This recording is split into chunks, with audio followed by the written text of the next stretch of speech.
When does oversharing become overbearing? Now, I was reminded of this topic when somebody shared with me a very comical meme just recently, and it goes like this.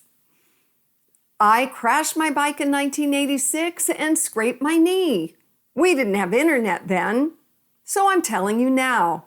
Now, that's the comical situation we find ourselves in on social media all the time, where at Facebook or Instagram or on TikTok, we are sharing because we are posting freely pictures of our food and our friends, our faces, etc.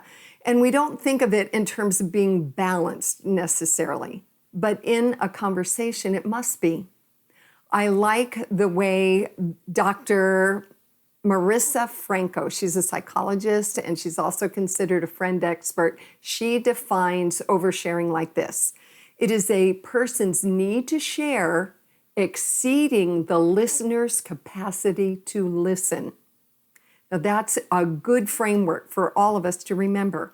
When we are the one sharing, we have to ask ourselves, am I being vulnerable or am I venting inappropriately?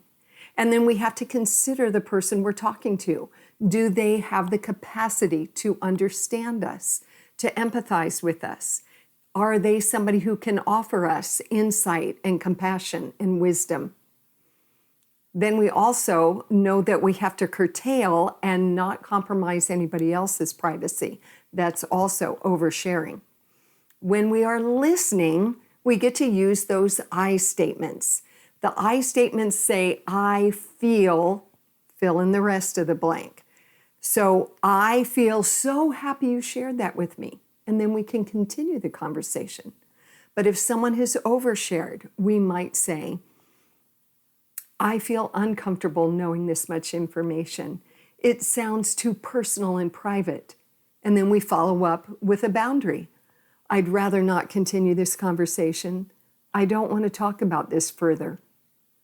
So we can be more aware so that we don't overstep or overshare. And those are my 2 cents in these 2 minutes.